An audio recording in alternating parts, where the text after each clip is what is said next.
Lion Tamer early detection demonstration in a lithium-ion battery rack. Hello, my name is Oscar Salazar. I'm from the Latin America Xtralis Honeywell team. We're here today at the Vertiv Learning Center in Mexico City. And we're doing a test of our lithium-ion battery detection system called Lion Tamer. Here, we have a UPS of 480 volts. And on this side, a battery rack with lithium-ion batteries, with 16 batteries of 67 amp hours. Now we will monitor these batteries with Lion Tamer, an off-gas monitor with gas sensors. Inside, we have the Lion Tamer controller installed. The inputs on the controller use RJ45 Ethernet cables. The cables connect directly to the sensors. There are two types of cables.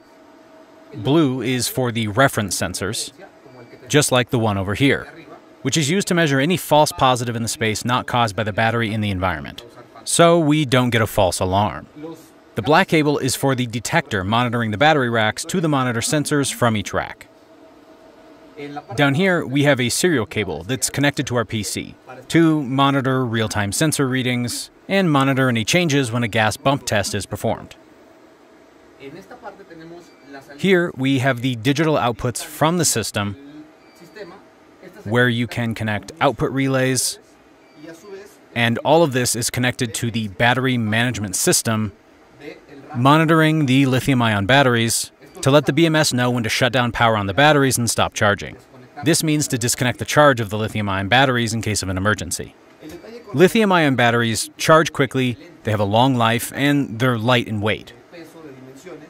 But if the batteries are abused, they have a high probability of catching fire. The abuse happens due to overcharging or overheating. This could be because of a mechanical, electrical, or thermal fact, which would cause a liquid electrolyte inside the battery to change to a gas. Then the internal pressure inside the battery will increase and breach the separator, which will cause thermal runaway or fire. Really hard to stop in a system like the one we have here. But with Lion Tamer sensors mounted here, we can detect these off gases and shut down power to prevent fire or thermal runaway. Just like the main sensor we have here, and we have another one up here to compare, like if they were two cabinets. Okay, so here we have a cable connected to the battery management system. And this is the window with the system to measure how it behaves in real time and see when it disconnects. We're going to test this system with this diethyl carbonate bottle, which is one of the solvents contained in lithium-ion battery electrolyte. I'm just going to shake it a little bit. This is an authorized test bottle to test Lion Tamer sensors. I shake the bottle so it generates gas vapors, and I'm going to squeeze the bottle to release the gas vapor so the sensors can detect it. Once detected, the controller will send a message to shut down the charging. Let's see. What we're going to see here is a fault indicator at the beginning, and then an automatic disconnection. Here we can see how Lion Tamer interfaced with the Vertiv VMS system. On this side, we can see on this PC the sensors and the alarms that were generated. We can see that sensors 1 and 2 are active because of the alarm that we just generated. Here we can see how they stay triggered and be able to track them.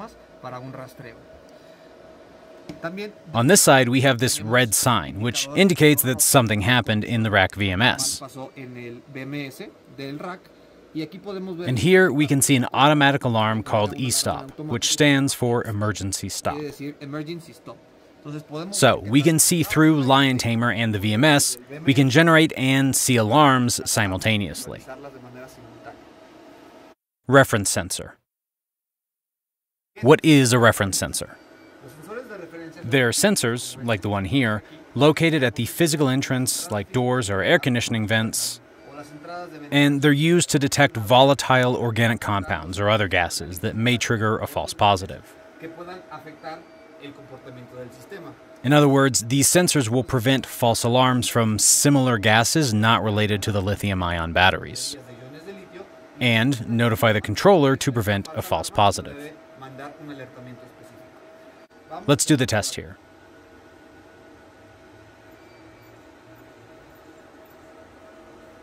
We spray at it a little bit, and we can see how sensor 1 is now activated.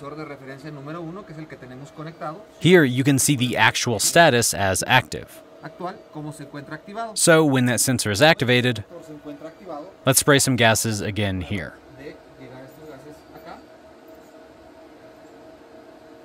We expect nothing to happen since this is the reference sensor. This means the batteries will continue to charge and the system will avoid a false alarm. If we wait a little more, you'll see this sensor will not be activated. Xtralis, the sooner you know, the safer you are.